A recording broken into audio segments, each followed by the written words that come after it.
You had a chance to hear what your colleague had to say, at least some of it. Yeah, sure. As I said, also a member of the Ways and Means Committee, served in the Illinois State Senate with President Obama, so you have a history there as well. First of all, let me just get you to respond to what you heard from Chris Van Hollen there, particularly on the issue of taxes and this notion of, at a minimum, Republicans should be prepared to extend the Bush tax cuts for those earning less than $250,000 a year. Well, Why not take that? I think that there's ambiguity on the Democratic side of the aisle, and then there's something that Chris didn't say and that we haven't heard from the president. So the ambiguity is who's rich. There's a 250 description, there's 500, there's a million. There's a great deal of ambiguity. There's not been a clear discussion of the impact on the pass-through entities, for example. I represent suburban Chicago, and many other folks across both sides of the aisle represent entities that are obviously organized as pass-throughs, and very little discussion beyond sort of the bumper sticker rhetoric on the impact on pass-throughs as it relates to these higher rates. The second thing is, did you notice really what we haven't heard from the White House? What we haven't heard from the White House is really much of a discussion on the other component, that is, where are the spending cuts? Where are the savings? The president's been litigating the tax question, and there's been a lot of discussion about that, and there should be, but there hasn't been any discussion substantively since the election about where the cuts are. Now remember, the president described a balanced approach as a 1-to-3 revenue to cut ratio, and we've largely been having the conversation on the revenue side. Good conversation to have, let's have it, but there's been really no offering on the part of where these cuts are. So I think House Republicans are here. I know House Republicans are here ready to be a part of this discussion and part of the solution, but we're also very interested in where's the substance as it relates to cuts, and we haven't heard much so far. I assume that's coming, but we haven't heard that so far. Will you be disappointed if the president at this meeting taking place, just a few minutes' time, doesn't offer something substantive at the table at this first meeting? My hope is that he does. My hope is that he recognizes the parameters of his own rhetoric in the past and the framework that he articulated. And my hope is that when he meets with the Speaker and the other leaders, then that will be part of the discussion. I would be surprised if the conversation is completely dominated all on the revenue side. I think that would be a lost opportunity on the part of the president, and I don't think he'll make that mistake. Will Republicans be able to look at the revenue issue and go beyond simply closing deductions, closing loopholes? This idea of some increase, as the president has said, he will only accept some increase on tax rates for the highest income Americans. Maybe not 39.6. What if that 35% rate goes to 36%? Okay. Something that's almost, I don't want to say symbolic, but something that achieves the president's goal, and yet at the same time would violate what Speaker Boehner said is his line in the sand. Well, so then we're talking about symbolism and sort of gestures as opposed to really trying to craft a good policy. And isn't that a waste of time, in a way? If you believe fundamentally, as House Republicans do, that raising rates is going to have an adverse impact on the economy, and on the Democratic side, you don't really get the sense that they have that same level of belief that as it relates to economic growth, but that it's somehow driven by party dogma. Why not eclipse this whole scene? Why not have the President of the United States that comes in and say, look, relitigating the 01 and the 03 rates from the past, that's old news. Let's use this and let's extend the rates for another year, and let's drive this towards tax reform. This could be the transformational moment that was, I think, the arc of President Obama's campaign in 2008, the winsomeness, the positive leaning nature of it, the hope of it, if I could coin that phrase. And I think that there's an opportunity here to transcend this whole scene. And you've got to step back and reflect and say, well, maybe that there's a possibility that the president didn't recognize how close he came to a deal with Speaker Boehner during the debt ceiling talks on the so-called grand bargain, and that when this comes close to him again, rather than thinking it was going to become a better deal if he waited longer, that maybe there's a possibility of him seizing that. I've seen this characterization, or this characteristic, in President Obama in the past when I served with him in the Illinois Senate. I've seen him reach to a moment that was significant, and I think that there's a possibility that he can do that now. If the grand bargain that President Obama and Speaker Boehner were talking about 2 years ago were put back on the table right now, would the House Republican Conference back Speaker Boehner and allowing him to sign that deal? So, in other words, the $800,000, $800 billion, revenue increases through growth and through deductions and so forth. I mean, through loopholes and so forth. I mean, I've not whipped this vote, obviously, sure. But you might have to. Tell me about it, brother. I got that figured out. I think that the House Republicans are poised to clearly move in that direction. So, in other words, are you asking me, is the Speaker hunting out ahead of the pack? I don't think so. I think he's leading the House in a way, and I think he's reflecting where a majority of House Republicans are. For anyone to suggest that Speaker Boehner goes into those talks without full-throated support of the House Republican Conference, that would be wrong? That would be wrong. I think, so what is the Speaker doing today? The Speaker went out after the President's victory on Tuesday, the next day or two later, went to the cameras, offered sincere congratulations to the President, and laid out a pathway for a way for us cumulatively to get out of this. And I thought that it was a good pathway. And it was, you know, there's some parsing language about compromise and common ground and so forth. Call it whatever you want. But the bottom line is we got to figure out a way to avoid this fiscal cliff and all the drama that would ensue if we go over it. And so I thought that the Speaker laid out a pathway and essentially said to the President, lead us on this pathway. We're telling you that we can come up with more revenues, take the victory lap on receiving additional revenues, let Republicans take a victory lap on keeping these rates low, and then eclipse the whole scene. And let's move on into the tax reform agenda, the agenda that Dave Camp, as chairman of the committee, has laid out over the past 2 years. And let's focus on making the U.S. tax code the most competitive tax jurisdiction in the world.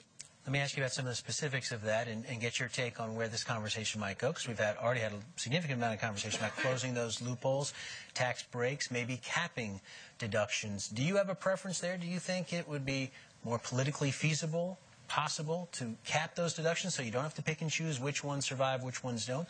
Or do we need to go through individually and look at the mortgage deduction, look at charitable giving, look at each one of these individually? Well, I think what you're going to end up doing is this is why you can't come up with a tax reform package during the lame duck session, right? So that's largely been debunked. So to your point, I would be very open to having a lot more input on that and figuring out where are our members on these things. Remember when Harry Reid over the last Congress was able to sort of sit back figuratively in a corner when all kinds of people were talking, and then at the end of the conversation he would speak up and he would say, you know, this is all very interesting, but let's talk about what can pass the Senate. And it had this sense of clarifying the entire conversation, and all the other fluff would go to the wayside.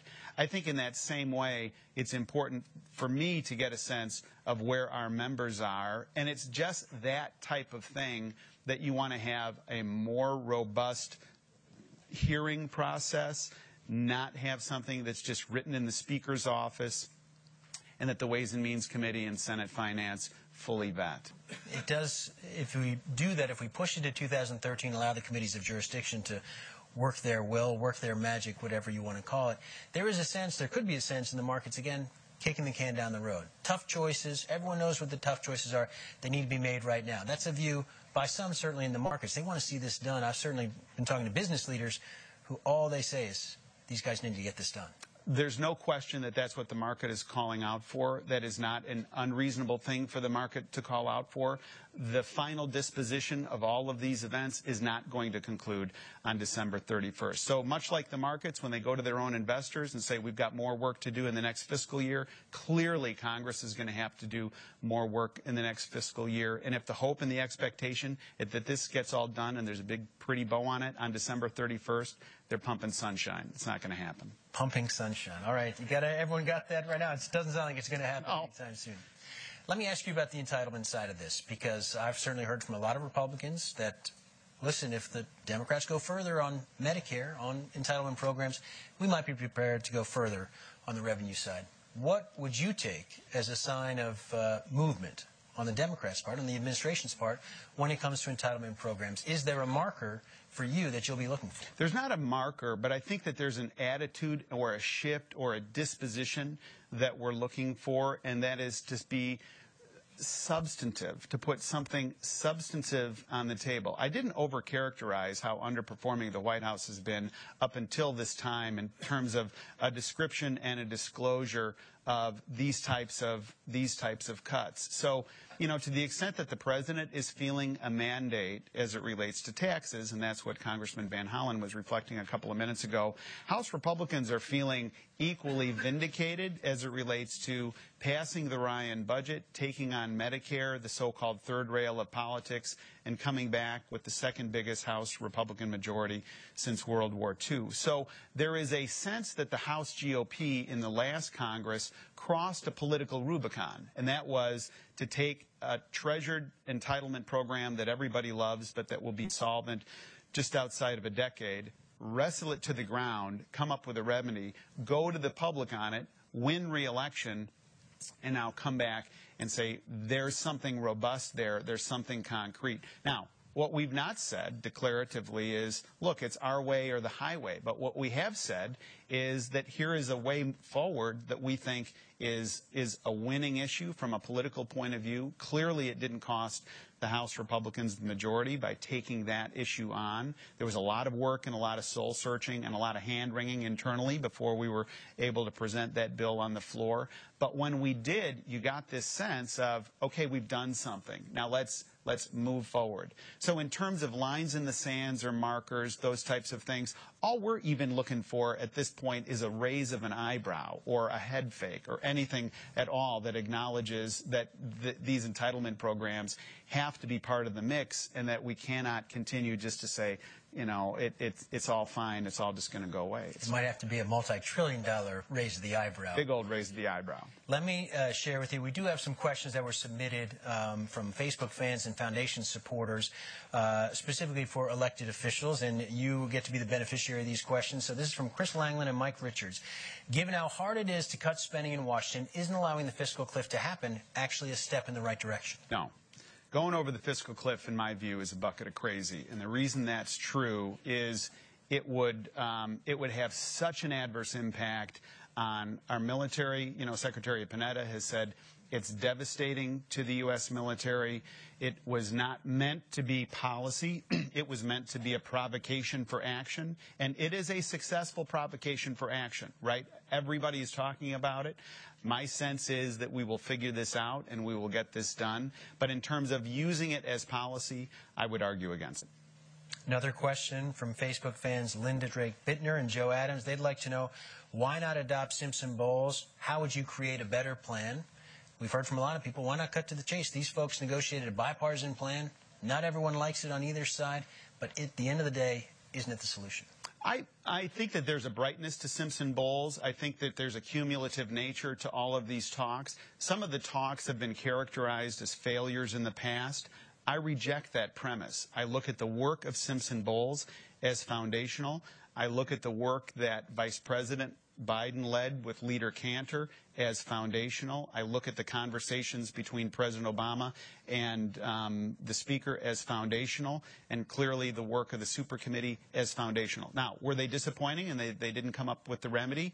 Yes, but you build on them. So the reason I wasn't in favor of Simpson-Bowles and the reason that you didn't see House Republicans in favor of it was because of the same question as it relates to taxes. So we think that we've offered an alternative so that the president can get his revenues that he needs. Take the victory lap. You know what I mean? Say, listen, I've got these new revenues that are coming in as a result of willingness of a Republican Congress to work with me. Take the victory lap, eclipse the whole scene, and move to tax reform as fast as you can. Chris Van Hollen suggested that the president had a mandate from the election specifically on the issue of tax rates for the wealthy. Do you not subscribe to that? No. If the president had a mandate, Nancy Pelosi would be the next Speaker of the House, and that's not going to happen in January. What about your outlook here? We've just got a few seconds left. Same question I put to Gene Sperling, to some extent Chris Van Hollen. How confident are you right now, as these first face-to-face negotiations begin, at the end of the day, there'll be a deal that you and your colleagues can support? Very confident. I think that there's an opportunity that the president has to lead the country in a way that he wanted to back in 2008. There is a benefit to limited government. The president didn't have it in 2009 when there was an expectation, listen, just move forward with the agenda entirely. Now there's a restraining influence known as House Republicans, and I think that there's an opportunity for both of these men, the President of the United States, who I know from my days in the State Senate, the Speaker of the House, who I know from sitting at the leadership table, and their dispositions to come up with a remedy to get us out of this. I think it can happen. Would it be better if it's just the two of them in the room? Are you stringing me out, man? What are you doing to me? You know them both. I know them both. Look, I think that they both have temperaments that can get to yes, and that's a good thing in leaders. That's a good thing. All right, Congressman Roskam, thanks for joining us here at the Peterson Foundation, the Fiscal Cliff and Beyond Summit. One of the players in these negotiations. Thanks for the time. Republican perspective. Good to see you. Thank you. And I'm